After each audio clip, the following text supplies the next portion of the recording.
ya.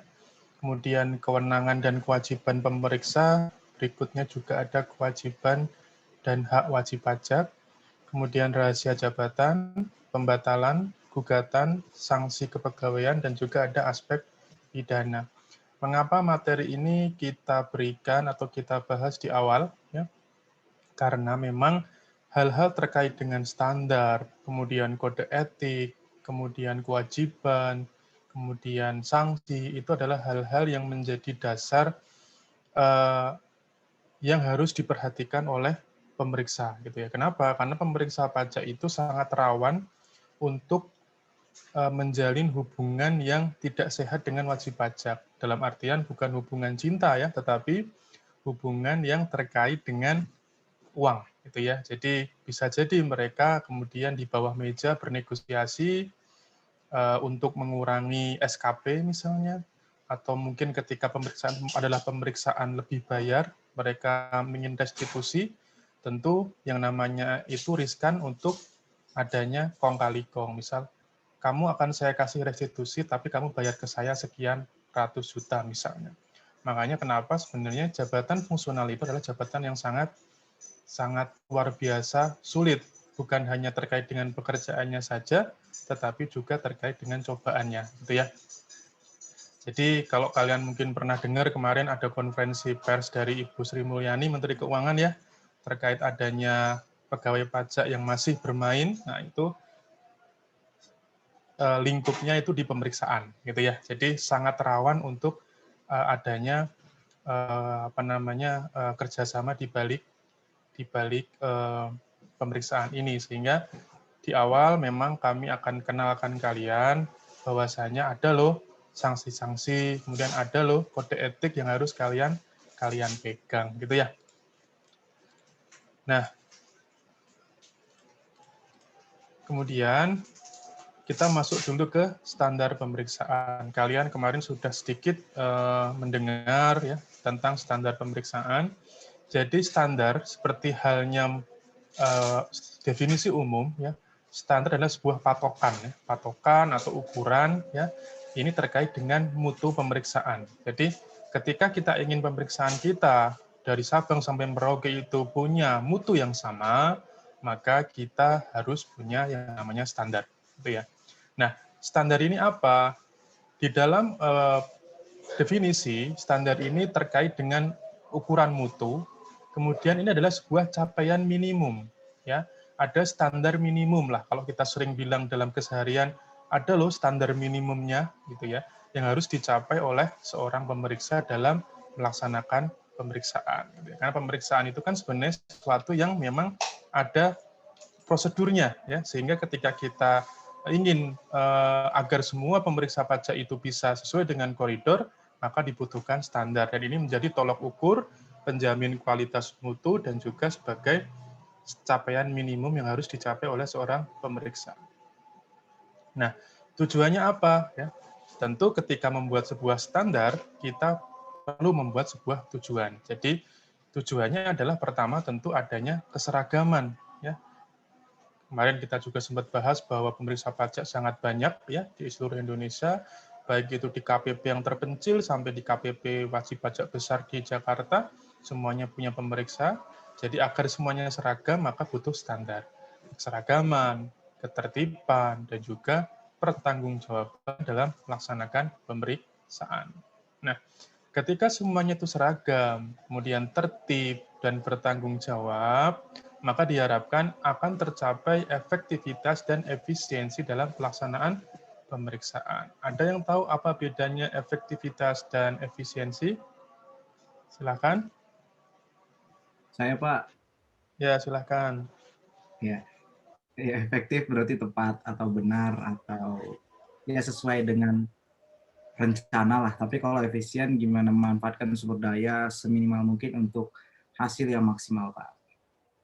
Oke, baik, terima kasih. Betul ya. Jadi efektif itu adalah ketika dia benar-benar bisa mencapai tujuan. Kita mau ke kampus, kita mau ke Blok M dari kampus. Kira-kira mana yang paling efektif? Kita kalau mau menjawab pertanyaan itu nggak usah mikirin ongkosnya murah mana, atau kemudian lebih nyaman yang mana, tapi apa aja cara yang bisa kita pakai, yang penting itu bisa sampai ke Blok M. Jadi nggak nyasar ke Ragunan misalnya, atau ke Monas gitu ya. Nah, itu efektif, bahwa apa yang kita pakai cara itu adalah cara yang efektif, yang bisa mencapai tujuan kita. Sementara kalau yang efisien, kalian berpikir kira-kira yang paling murah yang mana? Apakah naik Kopaja kalau memang masih ada, atau naik Gojek dan lain sebagainya. Jadi mana yang paling hemat? Baik, terima kasih. Nah, kemudian tujuan yang paling akhir ya, tujuan yang paling hakiki adalah tercapainya produktivitas dari pemeriksa pajak gitu ya. Kenapa? Nah, saat ini yang menjadi isu dari pemeriksa pajak ketika dia ingin bekerja, ingin mulai memeriksa adalah ketersediaan bahan baku. Ya, bahan baku di sini adalah pasokan usulan pemeriksaan. Ya, jadi karena pemeriksa ini ada di bagian sedikit lebih ke belakang daripada yang lain, misal kayak pelayanan, kemudian pengawasan, kemudian hal-hal yang lain itu kan dia berada di agak ke pinggir belakang gitu ya. Maka ketika seperti halnya pabrik roda berjalan, itu dia menerima pasokan bahan baku itu dari hulu ya, dari hulu. Nah, ketika pasokan ini katakanlah semua wajib pajak hanya dengan metode pengawasan saja, hanya dengan dihimbau oleh AR saja dia sudah mau bayar, berarti pasokan pemeriksaan yang masuk ke dalam fungsional ini akan terhambat atau akan sedikit, sehingga itu akan menjadi isu yang sangat krusial, karena yang namanya fungsional itu kinerjanya diukur dari seberapa banyak dia mencapai angka kredit. Angka kredit itu dicapai kalau dia banyak menyelesaikan pekerjaan. Nah, ketika dia kekurangan bahan baku, maka kemudian akan terjadi kendala. Makanya kenapa saat ini di dalam PMK tentang tata cara pemeriksaan itu diatur terkait dengan top down dan juga bottom up, ya seperti yang kita bahas minggu lalu. Sehingga ada banyak sumber yang bisa menjadi pasokan untuk si fungsional. Pada akhirnya ketika pasokan itu sudah terpenuhi, kemudian standarnya sudah dicapai, sudah ada, maka kemudian produktivitas itu meningkat, gitu ya. Sehingga ada standar yang dipakai agar bahan baku yang masuk itu kemudian bisa diolah oleh pemeriksa dalam bentuk kegiatan pemeriksaan. Nah, kemarin kita sudah sempat bahas terkait dengan standar ini, itu dipakai baik untuk yang menguji kepatuhan ya maupun yang pemeriksaan dengan tujuan lain gitu ya. Nah, ini diatur dalam Per 23 tahun 2013. Nah, standar pemeriksaan sendiri yang diatur dalam Per 23 tahun 2013 itu dibagi menjadi 3 bagian.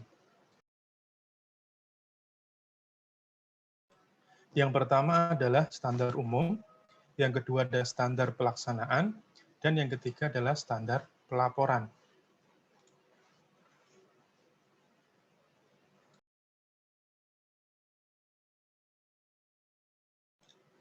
Baik, standar umum ya, ini berlaku untuk yang pemeriksaan menguji kepatuhan dan juga untuk tujuan lain. Nah, apa yang menjadi standar umum? Jelas kita akan memperoleh beberapa poin yang mana bisa diterapkan kepada semua pemeriksa. Bahkan sebenarnya ini bisa juga diterapkan pada semua pegawai pajak ya. Pertama, tentu telah mendapatkan diklat teknis yang cukup, gitu ya, sehingga dia terampil sebagai pemeriksa. Kemudian dua, dia bisa menggunakan keterampilan yang dia dapatkan di poin A itu secara cermat dan seksama. Jadi cermat dan seksama ini artinya adalah dia menggunakan keterampilannya itu dengan teliti. Jadi memang ketika kita melakukan audit atau pemeriksaan, yang paling penting adalah penelitian. Kalau kita tidak teliti, meskipun kita punya ilmu yang mumpuni, itu akan banyak yang miss gitu ya. Kemudian yang ketiga tentu ini sangat umum bahwa seorang pemeriksa pajak atau seorang pegawai pajak atau mungkin kalian sebagai seorang mahasiswa, tentu kalian harus menjadi orang yang jujur dan bersih ya.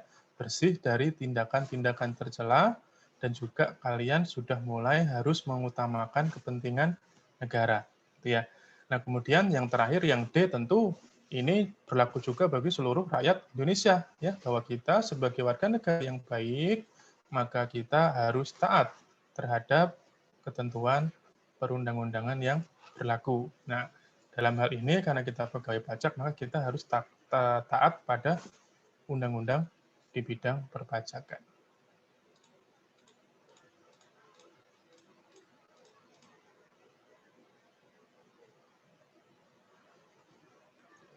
Baik, kemudian kita akan masuk ke standar pelaksanaan. Ya, jadi kita tadi ada standar umumnya, sekarang standar pelaksanaan. Pertama, tentu kita membutuhkan persiapan yang baik, ya, sesuai dengan tujuan pemeriksaannya. Misalnya tujuannya apa? Oh, tujuannya untuk meneliti restitusi sehingga apakah dia berhak diberikan SKPLB atau tidak. Maka persiapan yang harus kita lakukan adalah kita harus melihat kembali SPT-nya. Kita uji bagaimana cara dia kemudian menghitung pajak kok bisa sampai lebih bayar. Nah, itu kita siapkan dengan baik. Kemudian kita harus melaksanakan pemeriksaan itu atau pengujiannya itu dengan metode dan teknik pemeriksaan yang sesuai dengan program. Nah, nanti ini lebih detailnya akan kita bahas di pertemuan ketiga, ya, tentang metode dan teknik pemeriksaan.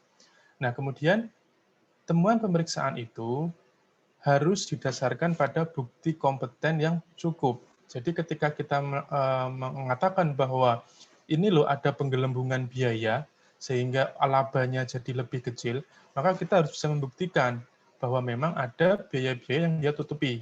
Itulah kenapa kemarin pada waktu kita membahas hak, nanti ketika kita membahas hak dan kewajiban pemeriksa, maka pemeriksa itu nanti akan punya hak untuk memasuki ruangan, gitu ya, kemudian mengunduh file dari komputer. Jadi ketika itu sudah dilaksanakan oleh pemeriksa, maka kita diharapkan bisa menemukan bukti-bukti yang cukup, yang kompeten untuk bisa membuktikan dan dijadikan dasar untuk temuan pemeriksaan, gitu ya. Nah, kemudian ketika melakukan pemeriksaan itu dilakukan oleh tim. Nah, tim itu terdiri dari 1 orang supervisor, kemudian 1 orang ketua tim, dan 1 atau lebih anggota tim. Nah, apabila ada keterbatasan jumlah fungsional atau jumlah petugas pemeriksa, maka ketua tim dapat merangkap sebagai anggota tim. Tapi supervisor dia tetap harus ada 1 orang. Tidak boleh dia merangkap menjadi, let's say, dia merangkap sebagai ketua tim, itu tidak boleh. Supervisor sendiri, nah ketua tim itu bisa merangkap sebagai anggota, sehingga total 2 orang saja itu tidak ada masalah. Nah, kemudian pemeriksaan itu dapat dibantu oleh 1 orang atau lebih yang memiliki keahlian tertentu, baik dari DJP itu sendiri maupun dari instansi di luar DJP yang ditunjuk oleh Direktur Jenderal, gitu ya, oleh Dirjen, sebagai tenaga ahli. Kemudian yang keenam, pemeriksaan dapat dilakukan secara bersama-sama dengan tim pemeriksa dari instansi lain. Contohnya apa? Contohnya, kita bekerja sama dengan pemeriksa dari Bea Cukai. Jadi, kalau di pajak, kita punya pajak yang namanya PPN impor. Sementara Bea Cukai, dia punya yang namanya bea masuk. Ketika ada satu wajib pajak, katakanlah, yang dia nakal, kemudian dia memainkan impor, ya, dia mencoba memasukkan faktur impor misalnya untuk dia jadikan pajak masukan sehingga dia dapat restitusi misalnya. Nah, itu kita bisa melakukan pemeriksaan dengan tim bea cukai. Bahkan dalam kondisi pidana pun, dalam kondisi penyidikan pun, atau pemeriksaan bukti permulaan, jadi level yang lebih ke arah pidana, kita juga bisa melakukan yang namanya joint investigation. Jadi investigasi bersama, dan itu bisa dilakukan oleh pemeriksa antar instansi tersebut. Nah, kemudian yang ketujuh terkait dengan tempat pelaksanaannya, ya, bisa di kantor, bisa di lapangan. Lapangan itu apa? Bisa tempat tinggal, tempat kedudukan wajib pajak, tempat usaha wajib pajak, atau juga tempat lain yang dianggap perlu, misalnya gudang, ya.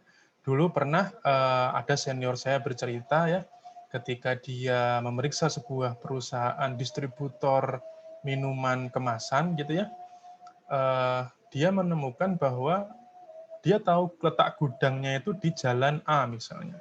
Tetapi ketika dia lihat itu di depan gerbang gudang A itu ditulis gudang ini dijual, ditutup rapat gitu ya. Nah, karena penasaran maka kemudian dia mencoba untuk mengintai ya. Dia tongkrong di warung mie ayam di depan gudang dia tongkrongin ya.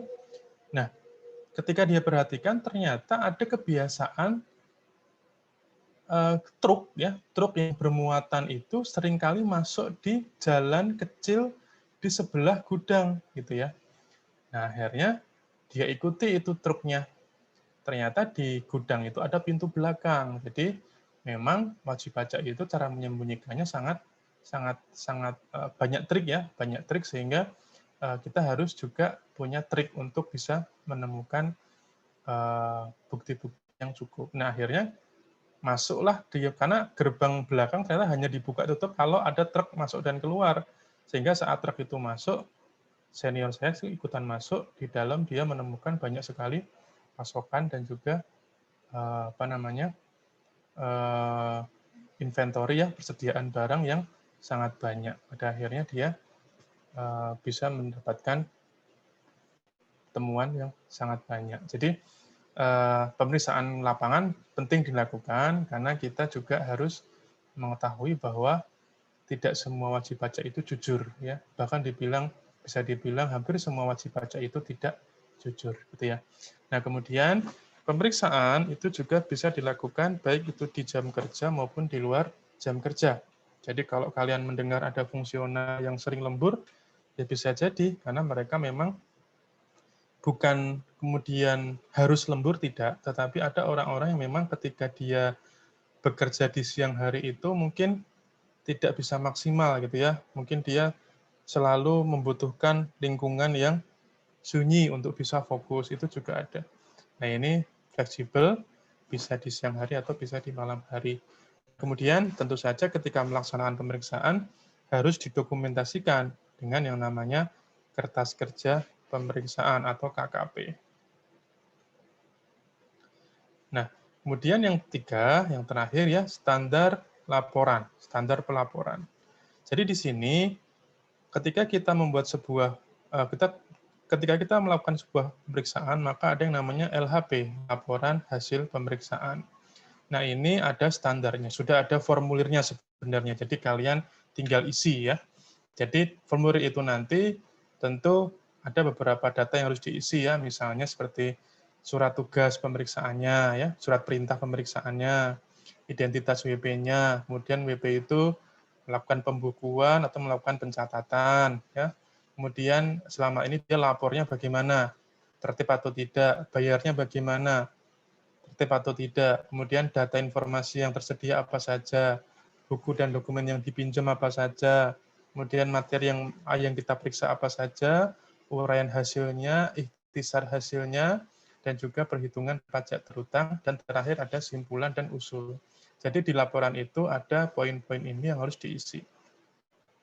Nah, memang LHP ini meskipun ada 11 poin yang harus kita isi, tapi dia termasuk sebuah laporan yang ringkas ya. Jangan kalian bayangkan LHP itu tebel ya, kayak kalian bikin kayak dulu waktu saya dulu waktu bikin laporan tugas akhir gitu, yang paling bagus adalah yang paling tebel gitu ya, yang menghabiskan 1 rim, 2 rim, nah itu yang paling bagus, padahal sebenarnya tidak, yang penting kualitas isinya gitu ya.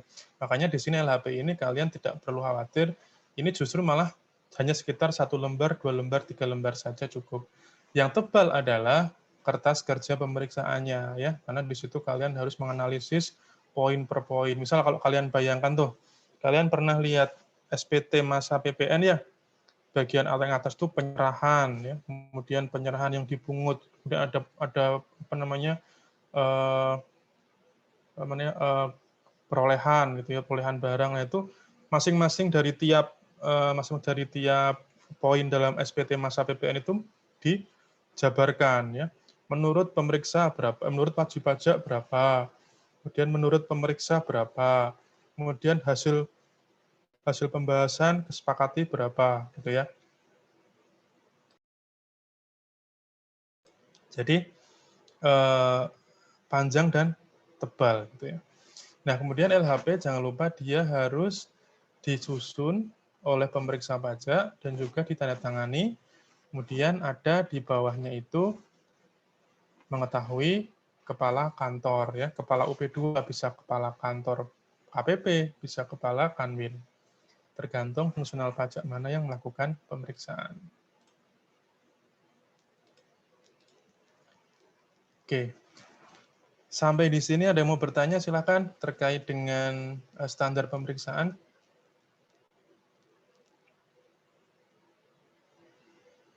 Ada ya? Kalau tidak ada, kita masuk ke etika profesi. Kalian pernah dapat mata kuliah etika profesi belum? Sudah, Pak. Sudah, Semester lalu. Pak. Sudah ya, Sudah, oke. Berarti kalian sudah tahulah garis besar seperti apa, kita secara ringkas saja.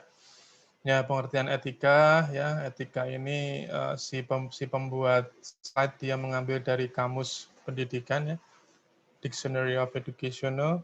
Dia bilang bahwa etika itu adalah studi tentang tingkah laku manusia, gitu ya, yang tidak hanya menentukan kebenaran, tapi juga menyelidiki manfaat dan kebaikan, gitu ya. Jadi ini terkait dengan etika. Kemudian perilaku, ada perilaku etis, perilaku tidak etis, ya. Perilaku etis itu apa? Perilaku etis adalah perilaku yang sesuai dengan norma-norma sosial yang diterima umum, ya, sehubungan dengan tindakan yang bermanfaat, benar, dan baik. Jadi itu etis. Kalau tidak etis, tentu yang tidak sesuai dengan norma-norma sosial yang diterima umum. Tetapi memang yang namanya perilaku etis dan tidak etis itu juga tergantung dari kondisi sosial masyarakat, ya.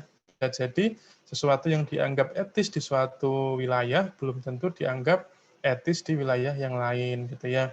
Jadi memang ini tergantung dari bagaimana masyarakat itu menyepakati apakah tindakannya etis atau tidak etis. Nah, ketika kita bicara terkait dengan etika profesi, maka kita akan berbicara tentang kode etik. Nah, kita sebagai pegawai negeri, sipil, kita sebagai pegawai DJP tentu punya kode etik. Kode etik ini terkait dengan kumpulan prinsip etika yang menjadi alat pimpinan atau manajemen untuk membuat atau mendeliver, ya, menurunkan nilai-nilai organisasi, tanggung jawab, dan kewajiban, serta bagaimana menjalankan fungsinya. Kalian pernah diajarin nilai-nilai Kementerian Keuangan belum sih kalau di tingkat di sekolah, di kuliah kalian? Pernah dibahas nggak? Pernah, Pak. Pernah, Pak. Di mata, Pernah, Pak. di mata kuliah apa? Atau Iya. cuma di dinamika? Disinggungnya, saya ingatnya dulu waktu ini, Pak. Dinamika, Pak. Dinamika ya. Iya, Pak. Oke.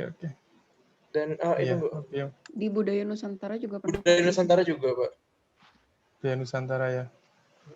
Oke, sip. Berarti kalian sudah bisa membayangkan bahwa Kementerian Keuangan pada umumnya itu punya nilai-nilai yang harus ditaati, gitu ya, harus kita junjung tinggi, gitu ya.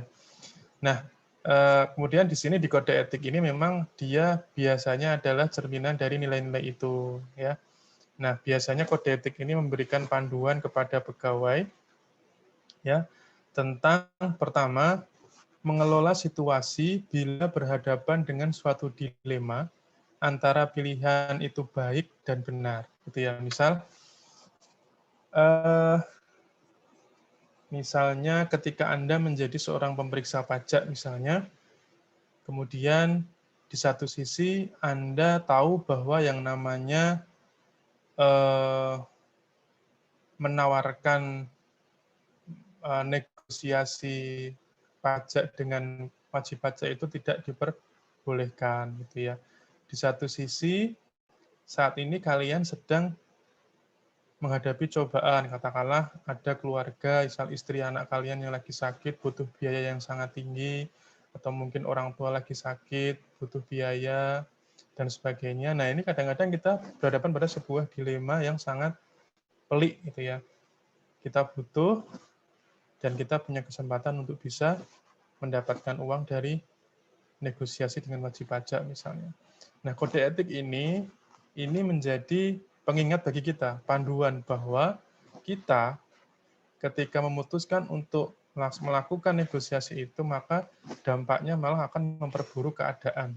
Ya, ketika kita melakukan itu, kemudian kita ternyata hanya dijebak oleh wajib pajak misalnya, ketika wajib pajaknya mau ngasih, itu didokumentasikan, kemudian kita dilaporkan, dan akhirnya kita dipidana. Nah, yang tadinya kita seolah berpikir bahwa itu bisa menyelesaikan permasalahan kita, ternyata justru malah memperburuk keadaan. Nah, ketika kita memiliki panduan terkait kode etik ini, kita mungkin bisa memutuskan atas dilema tersebut itu kita harus bersikap seperti apa.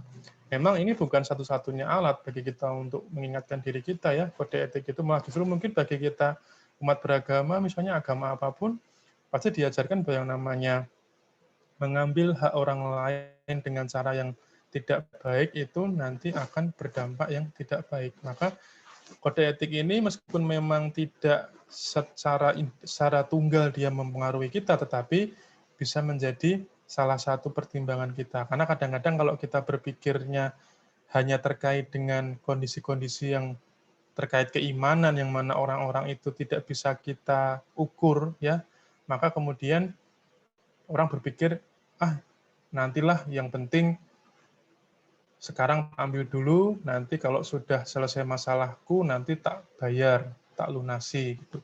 Istilahnya tak pinjam dulu lah, gitu kan. Jadi kadang-kadang orang menggunakan justifikasi ketika dia mencoba untuk menggunakan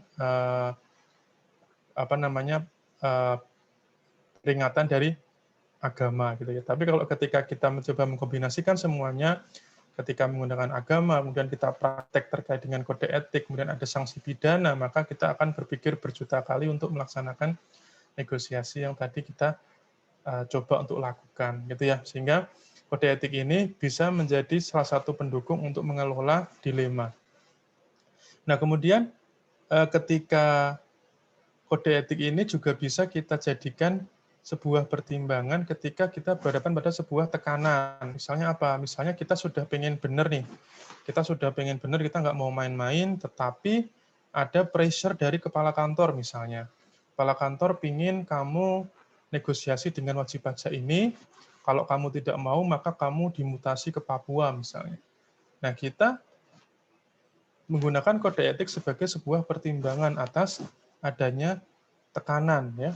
Jadi kita akan menjadikan kode etik sebagai sebuah alat, minimal kita akan membela diri atau akan memberikan argumen kepada kepala kantor bahwa ini tidak sesuai dengan kode etik dan risikonya sangat sangat besar. Dan ketika Anda, meskipun Anda berisiko untuk dimutasi ke katakanlah ke Papua, tetapi setidaknya Anda tidak masuk ke dalam sebuah lubang yang akan lebih membahayakan lagi, gitu ya. Sehingga yang namanya tekanan dalam pekerjaan itu pasti ada, ya. Jadi kalian harus tetap berpegang pada kode etik. Kemudian yang terakhir, tentu kode etik itu merefleksikan kepedulian kita sebagai pegawai atas hal-hal yang penting dalam organisasi, ya. Jadi sebenarnya kode etik ini membawa kita untuk memposisikan diri sebagai pegawai, baik itu di dalam kantor maupun di luar kantor. Orang akan menilai, wah itu si Rahman, si Cindy, Yulia itu adalah pegawai DJP, gitu ya. Ternyata pegawai DJP itu gini. Bahkan padahal itu yang ngomong adalah tetangga kalian di rumah, atau yang ngomong teman kalian dulu sekolah SMA misalnya. Jadi ketika kalian sudah melekat bahwa kalian adalah orang bekerja di DJP, maka dalam kehidupan sehari-hari pun kalian akan dilihat sebagai seorang pegawai DJP. Ya, sehingga kode etik tentu akan memberikan panduan atau sebuah pegangan bagi kalian untuk terus sadar bahwa yang namanya pegawai DJP itu terus menjadi sorotan, ya. Jadi kalau kalian Apalagi kalau memang ada salah satu dari anggota kita, pegawai DJP juga yang nakal misalnya gitu ya. Ketika kita nggak ngapa-ngapain, kita sudah benar bekerja, tapi ada rekan kita yang nakal, kemudian terblow up media, maka mau tidak mau, suka tidak suka, orang-orang akan memandang ke kita juga. Wah, gimana itu? Kok gini, dan kita harus pandai-pandai membawa diri. Bagaimana cara kita menjawab, bagaimana cara kita menjelaskan kepada masyarakat. Itu juga penting. Gitu ya.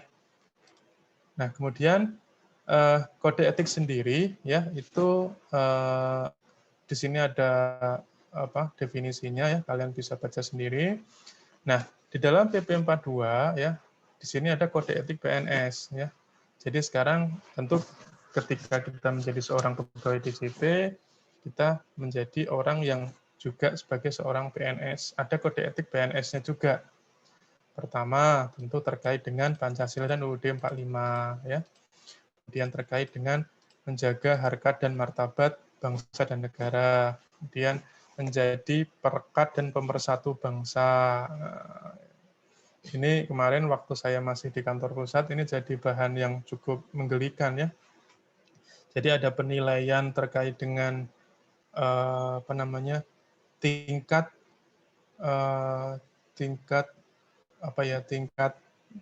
level apakah seorang pegawai itu seberapa tinggi level dari pegawai itu dalam berperan menjadi perekat dan pemersatu bangsa. Coba gimana ngukurnya itu. Pada akhirnya kami mengukurnya dengan hal yang sangat simpel. Jadi barang siapa orang-orang yang sering mentraktir kami ya membelikan makanan, nah itu maka dia punya level perekat dan pemersatu bangsa yang tinggi gitu ya. Karena orang-orang kita kan suka ya kalau dikasih snack gratis gitu atau makanan gratis pasti ngumpul gitu ya, ngumpul. Nah, makanya kita menggunakan pengukuran yang sangat simpel. Nah, tapi secara prinsip memang itu jadi isu yang sering dibawa, apalagi saat ini ya, saat ini di mana media sosial sangat luar biasa populer ya, kemudian orang-orang banyak menggunakan itu untuk saling menghujat misalnya, untuk saling memecah belah, mengadu domba ya, melempari isu-isu yang nggak tahu itu benar atau tidak, maka peran sebagai pemerekat bangsa ini menjadi penting. Setidaknya kita diam ya, tidak perlu ikut-ikutan untuk memperkeruh suasana. Nah, itu mungkin jadi satu tolak ukur yang mungkin lebih advance ya dibandingkan kalau kita mengukurnya melalui seberapa sering dia membelikan makanan, gitu ya. Nah, kemudian taat ya, semua peraturan perundang-undangan ditaat, kemudian akuntabel ya, kemudian tanggap, terbuka, jujur, akurat. Nah, ini adalah terkait dengan pelayanan ya. Jadi PNS, ASN adalah pelayan masyarakat, sehingga sikap-sikap yang terkait dengan jujur, akurat, tepat waktu, terbuka, tanggap itu adalah sifat yang penting untuk kita bawa. Kemudian menggunakan sumber daya yang efisien dan efektif, kemudian tidak memberikan kesaksian palsu atau keterangan yang tidak benar.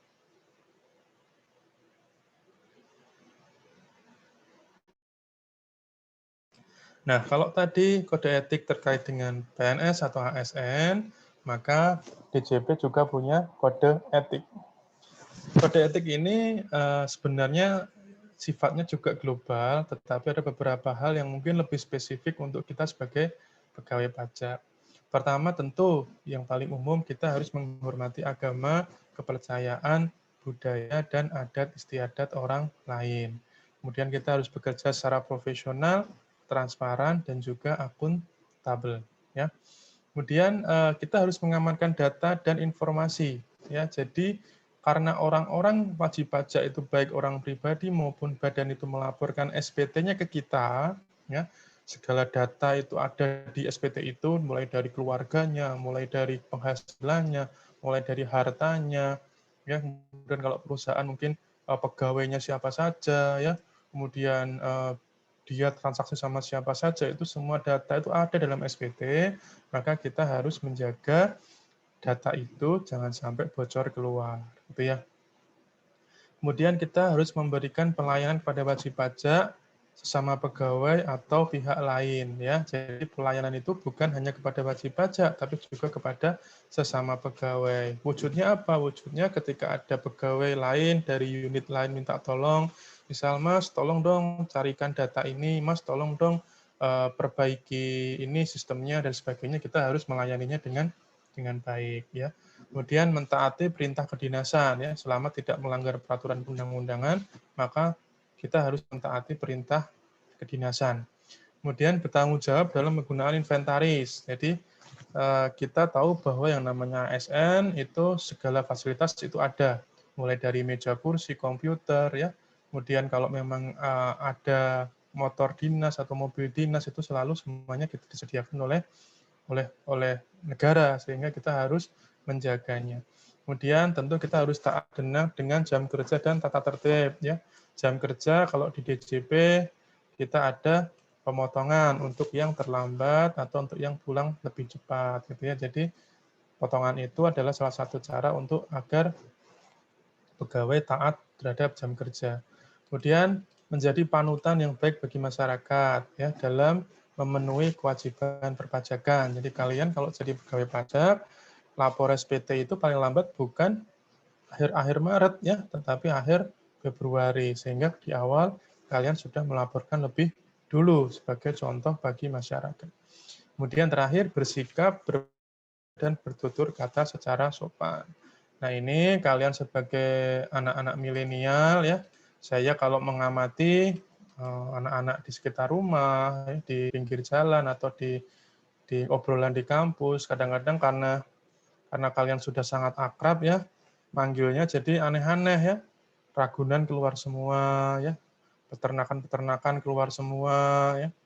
Nah itu, terus kemudian binatang penjaga rumah keluar semua. Nah tolong itu dijaga kalau sudah jadi pegawai ya, sehingga meskipun memang akrab, kalau memang kalian cuma berdua di dalam ruangan, ngobrol mau seperti apapun silakan, tapi kalau di luar, katakanlah di kantin atau di tempat-tempat publik, meskipun kalian itu adalah akrab ya, teman-teman yang akrab, tapi ngomongnya tolong dijaga karena didengar oleh orang lain ya, didengar oleh orang-orang lain yang ada di sekitar kalian, gitu ya. Nah, di sini ada larangannya. Jadi kalian dilarang ya, banyak ya di sini ada diskriminatif ya. Jadi yang dikasih tugas hanya yang cantik atau yang ganteng ya, yang jelek, yang hitam, yang degil nggak dikasih tugas. Nah itu nggak boleh. Kalian harus adil ya. Memang ketika kalian katakanlah jadi pimpinan, jadi bos, ya semua harus didistribusi secara adil. Kemudian kalian tidak boleh menjadi anggota atau simpatisan aktif partai politik ya. Ini sebenarnya sudah lama ya ini syarat ini, tapi banyak teman-teman yang mungkin masih menjadi simpatisan gitu ya. Kemudian menyalahgunakan wewenang jabatan ya, kemudian menyalahgunakan fasilitas kantor ya, harusnya mobil dinas, motor dinas itu buat ke kantor, buat kegiatan kantor, tapi dipakai istri untuk belanja. Nah, itu enggak boleh. Kemudian dilarang menerima pemberian dalam bentuk apapun, baik langsung maupun tidak langsung, dari wajib pajak, sama pegawai, atau pihak lain yang menyebabkan pegawai yang menerima itu patut diduga memiliki kewajiban yang berkaitan dengan jabatan. Jadi ini sebenarnya terkait dengan gratifikasi ya.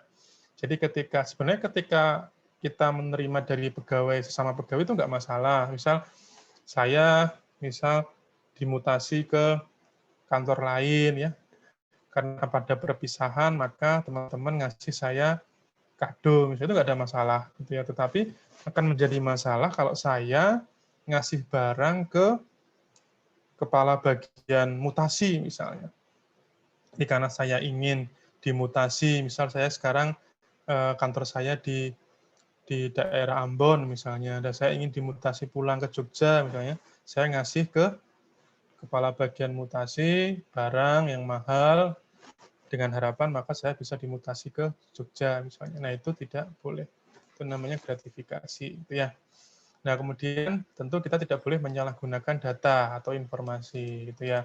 Karena data-data yang ada di kita itu rawan untuk disalahgunakan. Misalnya ketika kita tahu bahwa nomor HP atau nomor HP dari wajib pajak itu sekian gitu ya.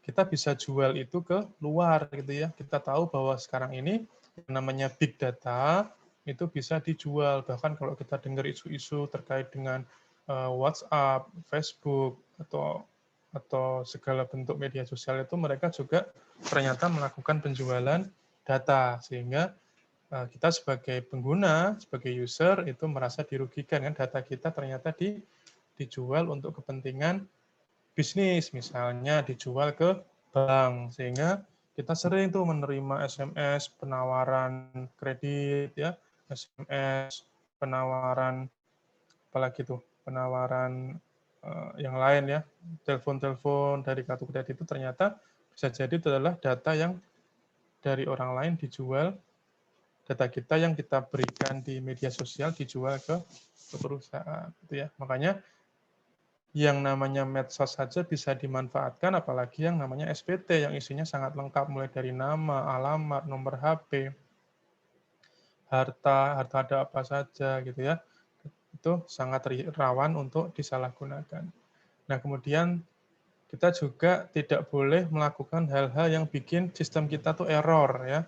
Karena sistem kita itu sistem yang sangat rumit ya, bahkan lebih rumit dari sistem bank, itu ada sedikit saja hal-hal yang membuat sistem kita error, misalnya jaringan kita menjadi terganggu, itu akan mengganggu seluruh Indonesia. Jadi kita harus hati-hati dalam menggunakan sistem informasi DJP. Kemudian terakhir, tentu terkait dengan norma kesusilaan dan juga citra dan martabat DJP. Ya, jadi kalian ketika nanti menjadi pegawai DJP, maka harus menjaga harkat dan martabat. Gitu ya. Nah, kemudian kita masuk ke wewenang dan kewajiban pemeriksa. Sebelum saya lanjut, apakah ada yang mau bertanya? Silakan. Sambil saya absen dulu ya. Izin bertanya, Pak. Boleh. Yang soal ini, Pak, soal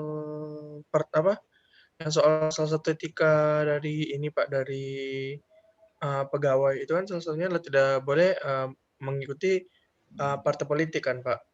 Cuman kalau misalnya salah satu kegiatan, misalnya kegiatan yang tidak berhubungan dengan partainya sendiri, cuman ada indikasi bahwasanya kegiatan tersebut terafiliasi dengan partainya, Pak. Misalnya kayak mereka misalnya ngebuat badan apa ya, untuk badan sosialnya gitu, Pak.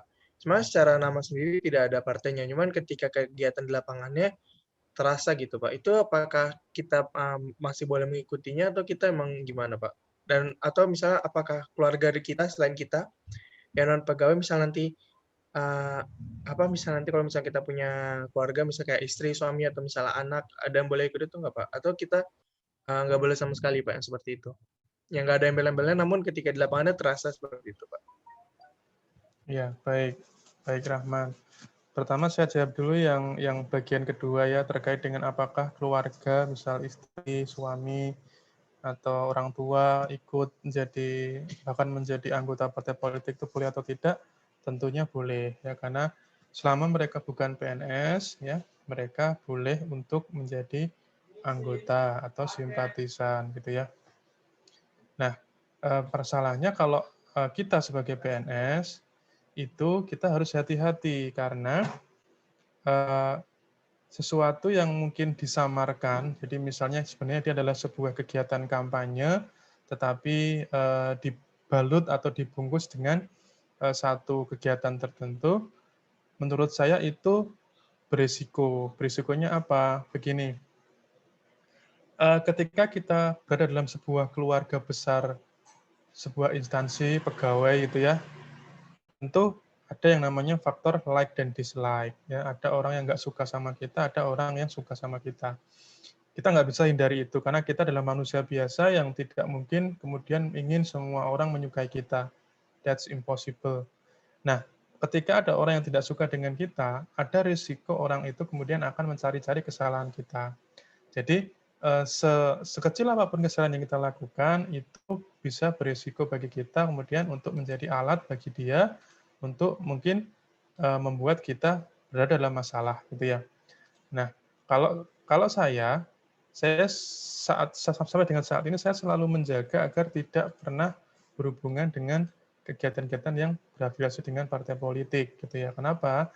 Karena suatu ketika nanti akan ada suatu step di mana kita akan berada dalam sebuah posisi yang sangat sulit ketika kita katakanlah dalam bahasa agak informalnya adalah ketahuan gitu ya, ketahuan ikut kegiatan yang sifatnya partai politik, kegiatan partai politik meskipun itu hanya organisasi sayap gitu ya.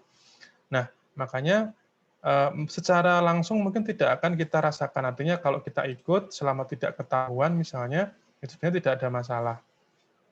Yang jadi masalah kalau nanti ternyata ketahuan atau mungkin ada orang-orang yang mungkin ingin agar kalian kena masalah gitu ya. Nah, itu yang menjadi problem.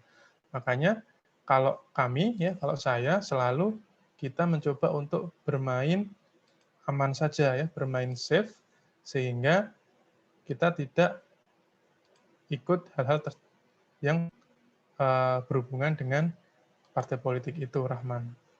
Gitu. Nah, apakah selama ini ada orang-orang yang seperti itu? Ada banyak. Teman-teman saya banyak yang ikut kegiatan-kegiatan yang sebenarnya itu berafiliasi ke partai politik itu banyak. Tetapi sampai saat ini pun mereka masih tidak ada masalah. Jadi sebenarnya itu semua berpulang apakah kemudian secara etik itu dia merasa itu melanggar atau tidak itu masing-masing orang. Tetapi ketika kita tahu bahwa itu melanggar, sebaiknya itu dihindari, gitu ya. Kayak gitu sih, Rahman sebenarnya.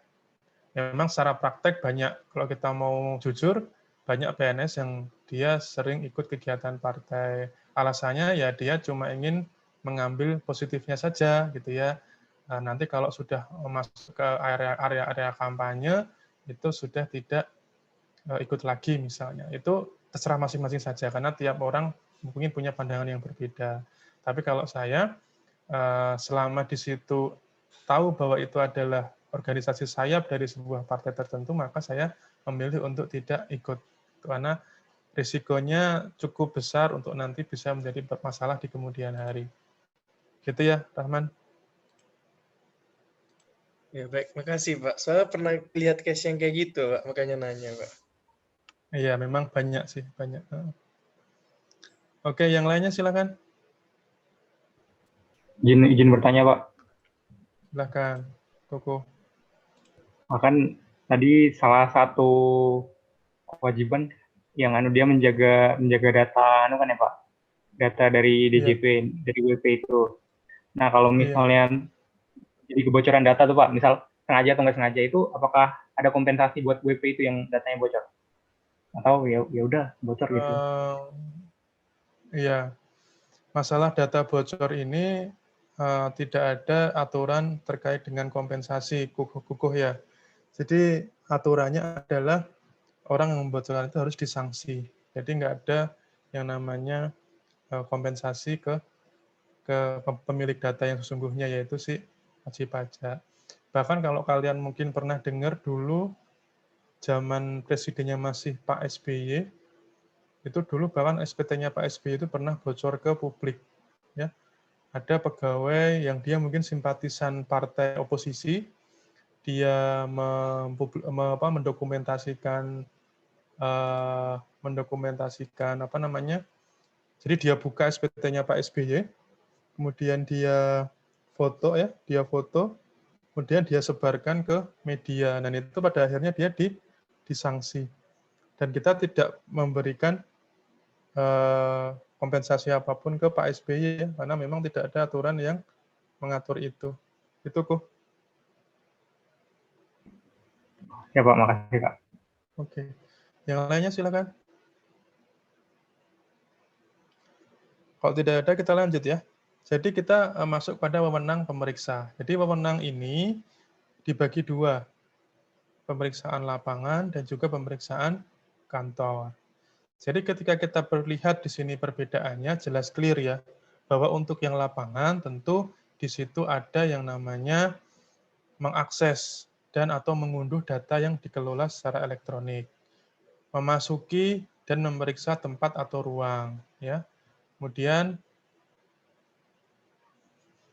melakukan penyegelan tempat atau ruang, ya. Kemudian sudah. Jadi perbedaan mendasarnya kalau yang di kantor kan karena dia memang hanya ada di kantor, maka ya memanggil, ya, melihat dokumen ini sama ya, poin 1 di lapangan dengan poin 2 ini sama. Kemudian meminta wajib pajak memberi bantuan jelas sama juga dengan poin 4 di sini, ya. Kemudian meminta keterangan lisan juga sama, nomor 6 di sini ya. Kemudian meminjam kertas, nah ini berbeda, jadi ini khusus untuk yang kantor, kita bisa meminjam hasil audit dari akuntan publik, ya kita pinjam. Kemudian yang terakhir nomor 6, tentu ini sama dengan yang nomor 7. Jadi ada beberapa poin perbedaan. Jadi kalian kalau mau mengingat sebenarnya gampang sekali, kalian pilih mana-mana yang umum, yang berlaku di antara dua ini, kantor dan lapangan itu apa saja, kemudian nanti perbedaannya apa saja. Tentu kalau yang di lapangan kita bisa mengakses, mengunduh, memasuki, ya, menyegel, dan lain sebagainya. Sedangkan yang kantor kita harus memanggil. Kalau lapangan kan kita nggak perlu manggil dia karena kita yang datang ke sana ya. Tapi kalau di kantor kita harus memanggil. Nah ini wewenang yang ada di pemeriksa.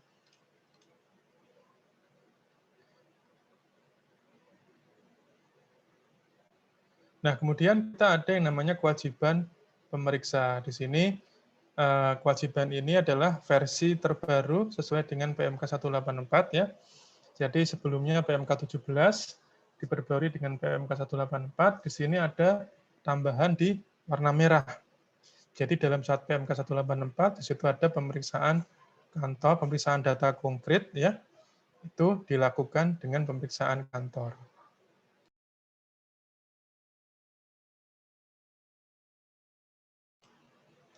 Jadi di sini untuk kewajiban memeriksa itu dari angka 1 sampai dengan angka 11 ya. Kalian bisa lihat di sini pertama kita harus mengirimkan surat pemberitahuan pemeriksaan ya. Itu untuk pemeriksaan lapangan namanya surat pemberitahuan pemeriksaan. Kalau di pemeriksaan kantor namanya surat panggilan. Ini related dengan tadi ya yang wewenang tadi. Pertama yang kantor ini memanggil ya.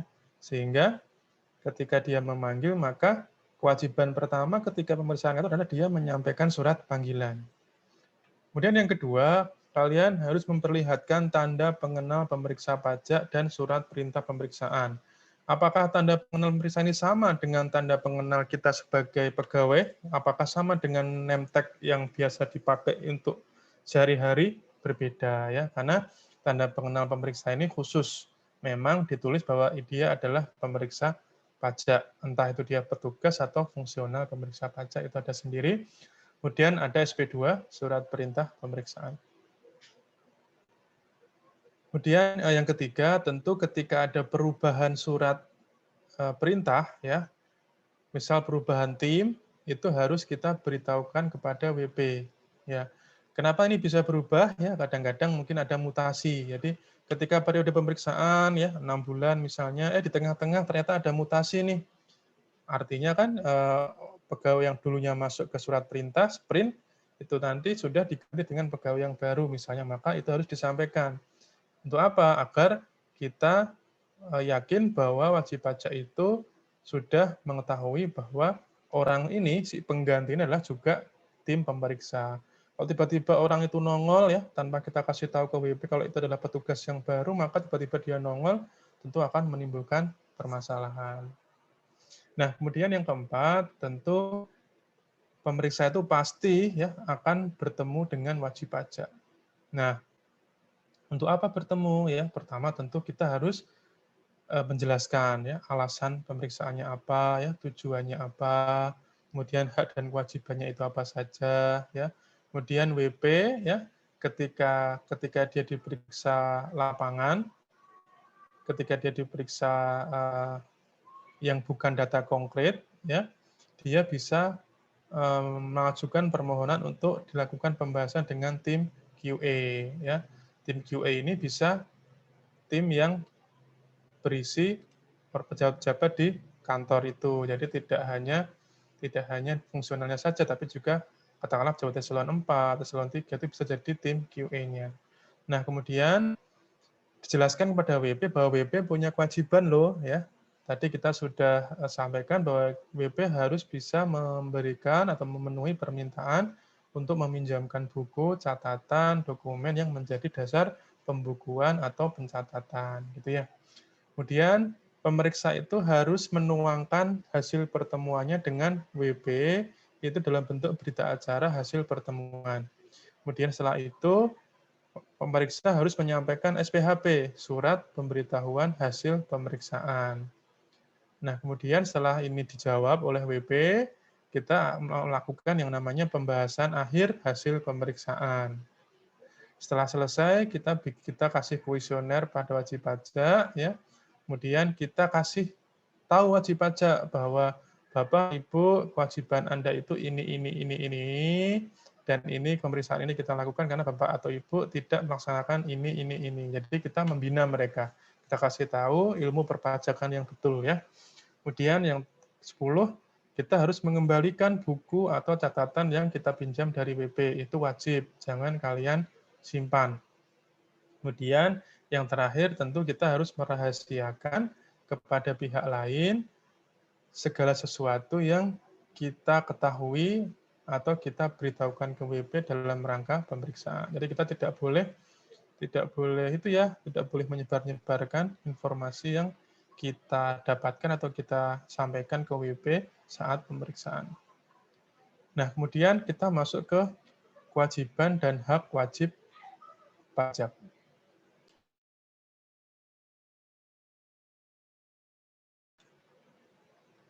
Oke, jadi wajib pajak itu punya kewajiban ketika dia diperiksa lapangan maupun diperiksa kantor. Pertama, tentu kita ini sebenarnya kebalikan dari yang tadi kewenangan pemeriksa ya. Jadi di sini kita lihat ada beberapa. Pertama, kalau kita lihat di lapangan tentu memperlihatkan buku, catatan, dokumen ya, memberikan kesempatan untuk mengunduh atau mengakses data elektronik ya, memberikan kesempatan untuk memasuki tempat, kemudian ruangan gitu ya. Kemudian memberikan bantuan dalam kelancaran pemeriksaan, kemudian menyampaikan tanggapan secara tertulis atas surat pemberitahuan hasil pemeriksaan. Jadi SPHP itu harus dibalas, ya, harus dibalas, ditertulis, untuk nanti setelah ada itu kemudian ada pembahasan hasil akhir pemeriksaan. Pembahasan akhir hasil pemeriksaan. Nah, kemudian yang terakhir memberikan keterangan lisan atau tertulis. Untuk yang kantor tentu ada terkait dengan memenuhi panggilan. Ya, ini adalah kewajiban wajib pajak, memperlihatkan dokumen, sama ya, memberikan bantuan, kemudian menyampaikan tanggapan tertulis atas SPHP, kemudian meminjamkan kertas kerja, ya, kertas kerja audit, kemudian memberikan keterangan lisan atau tertulis yang diperlukan.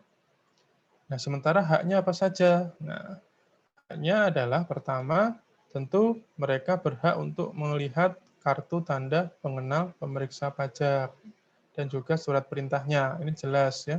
Kemudian yang kedua, meminta pemeriksa untuk memberikan surat pemberitahuan pemeriksaan ya. Jadi ketika ada wajib pajak nih, misalnya kita wajib pajak, ada pemeriksa pajak datang, dia ngaku sebagai pemeriksa, dia mau menggeledah ya. Kalian harus tanya dulu, mana kartu tanda pengenalnya, kemudian mana surat perintahnya, kemudian mana surat pemberitahuan pemeriksaannya. Nah, itu harus lengkap ya.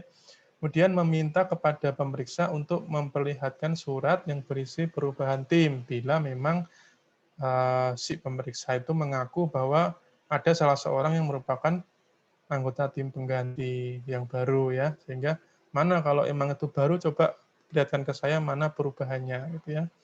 Kemudian kalian juga WP berhak untuk meminta penjelasan terkait alasannya apa dan tujuannya apa dilakukan pemeriksaan.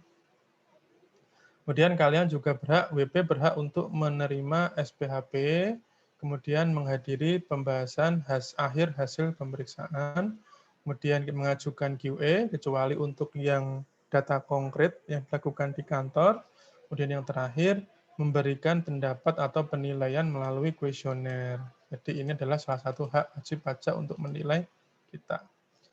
Nah, kemudian kita masuk ke rahasia jabatan. Ya. Rahasia jabatan ini diatur dalam pasal 34 Undang-Undang KUP. Ya, jadi kita sebagai pegawai pajak yang punya data wajib pajak, kita ada namanya aturan tentang rahasia jabatan. Jadi pejabat atau tenaga ahli ini ya di sini dia tidak boleh ya dilarang memberikan, memperlihatkan informasi atau data tentang wajib pajak kepada pihak lain. Nah, pejabat dan tenaga ahli ini kalau mau memberikan data atau informasi harus melalui izin tertulis Menteri Keuangan, gitu ya.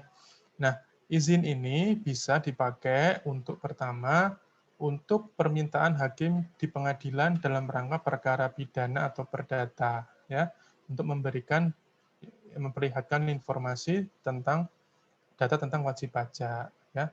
Jadi permintaannya itu harus memenuhi nama tersangkanya, kemudian keterangan apa saja yang diminta, kemudian kaitan perkaranya terhadap keterangan yang diminta. Jadi di sini misal ada perkara perdata nih antara si A dengan si B. Nah, si A merasa bahwa si B telah menipu, ya, si B telah meminjam uang dan si B tidak mau mengembalikan uangnya kepada si A.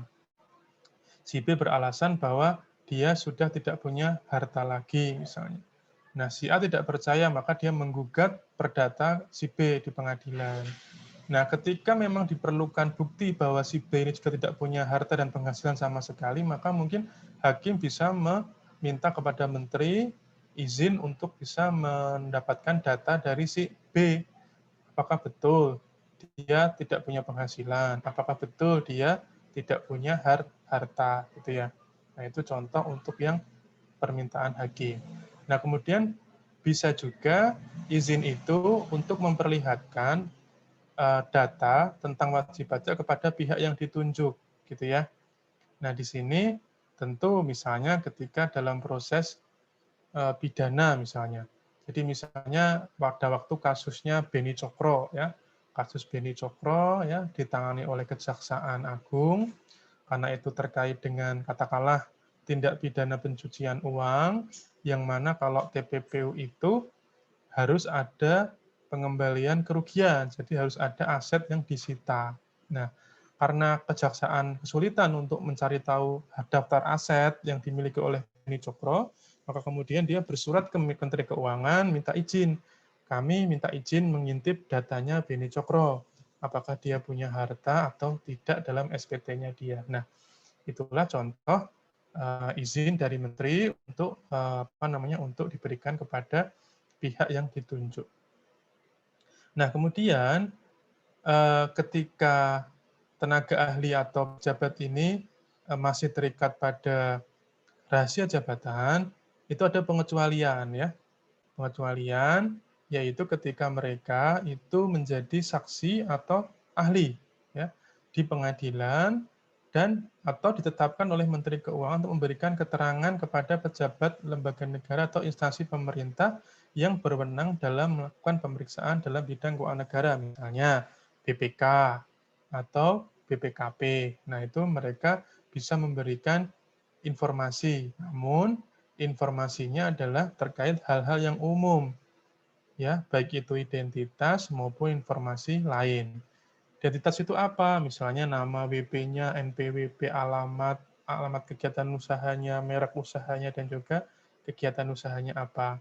Sedangkan informasi yang bersifat umum, misalnya seperti laporan penerimaan pajak nasional, laporan penerimaan pajak per Kanwil atau per KPP, ya, penerimaan pajak per jenis pajak, penerimaan pajak per lapangan usaha, jumlah WP atau PKP, register permohonan WP, dan lain sebagainya. Nah, ini adalah contoh data informasi yang boleh untuk disampaikan dalam pengecualian rahasia jabatan.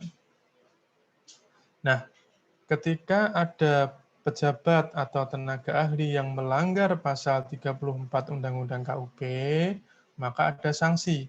Nah, ini sanksinya ada di pasal 41. seperti yang ditanyakan oleh Kukuh tadi ya, Ko ya, bahwa apakah ada kompensasi? Tidak ada. Yang ada adalah sanksi bagi orang yang melanggar rahasia jabatan. Nah, ada alpa, ada sengaja.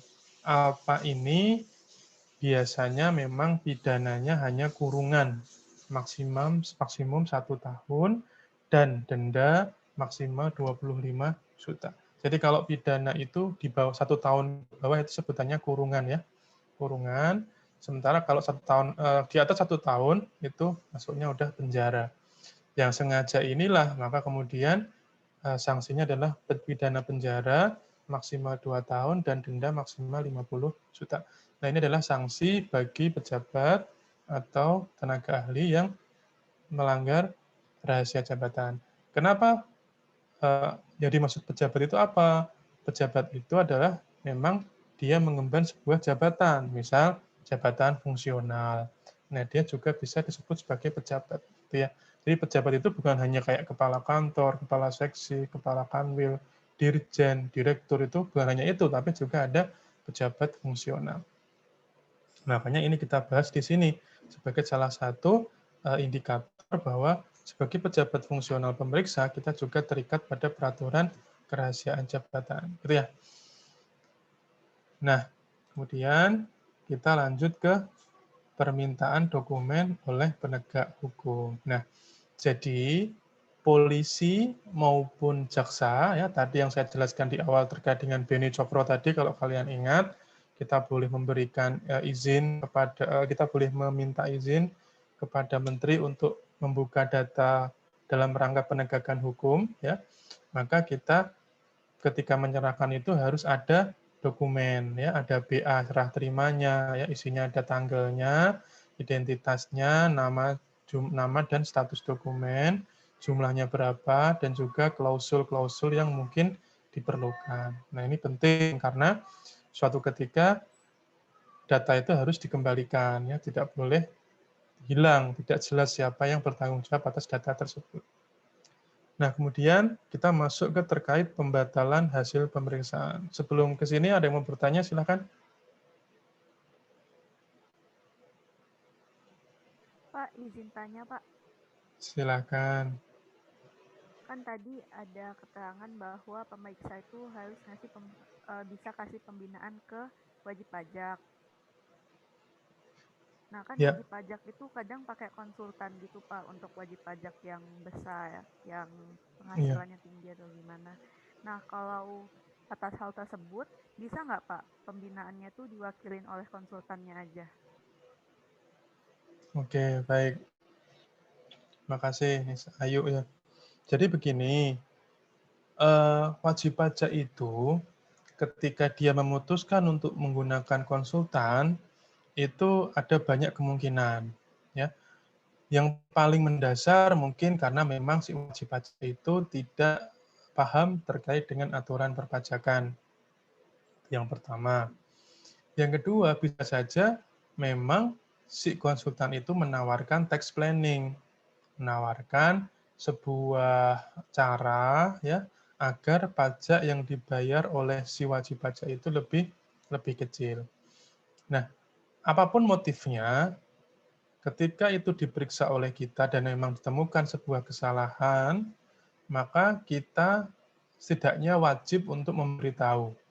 Kalaupun memang si wajib pajak itu diwakili oleh kuasa yang mana biasanya adalah seorang konsultan pajak, kita tetap harus memberitahukan bahwa itu adalah hal yang salah dan yang benar adalah seperti ini, seperti ini, seperti ini. Meskipun kita tahu, dia sudah tahu, mungkin dia sudah tahu sebenarnya. Tetapi karena dia memang ingin melakukan tax planning, tax avoidance, ya, nah itu dia seolah-olah tidak tahu, ya padahal sudah tahu. Makanya karena kita berasumsi bahwa mungkin dia tidak tahu, kita jelaskan saja bahwa yang benar adalah seperti ini, dan lain kali harus tidak boleh terulang kembali. Itu adalah kewajiban kita untuk memberitahukan ke wajib pajak atau kuasa wajib pajak. Kalaupun katakanlah kita berasumsi memang dia sebenarnya sudah expert dalam bidang pajak, tetapi tetap kita temukan kesalahan, tetap kita kasih pembinaan yuk. Jadi pembinaan ini sebenarnya pembinaan yang sifatnya bukan kemudian pembinaan yang berkelanjutan gitu ya, kita tiap bulan kita kasih tahu enggak, tapi kita saat itu selesai, pemeriksaan itu selesai, kita kasih mereka informasi yang benar terkait dengan ketentuan perpajakannya. Gitu ya, Yuk ya. Baik, terima kasih Pak. Sama-sama. Yang lainnya ada lagi, silakan. Oke, kalau tidak ada, Bertanya, Pak. oh boleh, silakan. Silakan.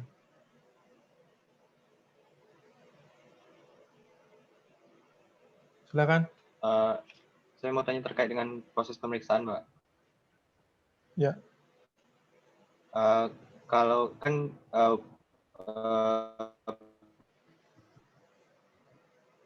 pemeriksa pajak berwenang dengan data atau keterangan melalui telepon, itu bagaimana Pak? Apakah bisa?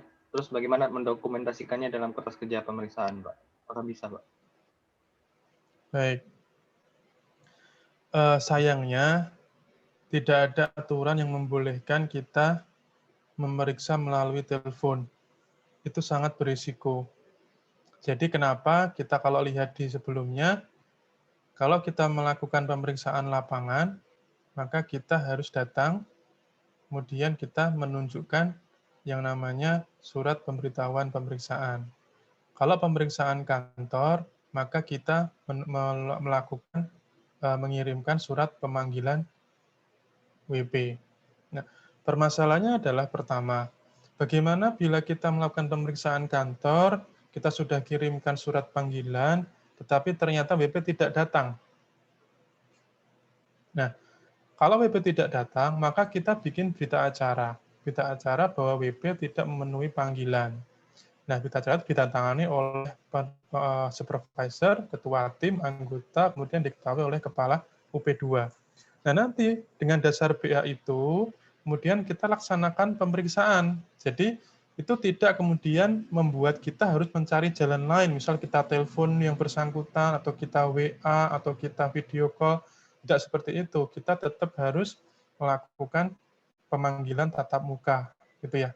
Makanya sebenarnya tidak ada opsi untuk kita melakukan panggilan melalui telepon. Nah, ketika WP tidak datang, maka kita tetap bisa melanjutkan pemeriksaan dengan adanya berita acara bahwa WP tidak datang, gitu ya.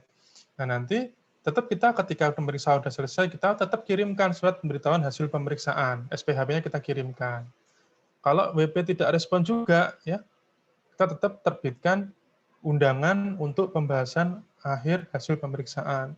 Kalau dia nggak datang juga, kita tetap bikin BA bahwa wajib pajak tidak menghadiri pembahasan akhir hasil pemeriksaan. Nah, nanti ketika semua sudah selesai, kita tetap bisa menerbitkan yang namanya SKP KB. Jadi itu WP tidak bisa datang, itu tidak menghambat proses pemeriksaan, dan tidak ada opsi untuk kita melakukan panggilan lewat telepon, karena itu akan sangat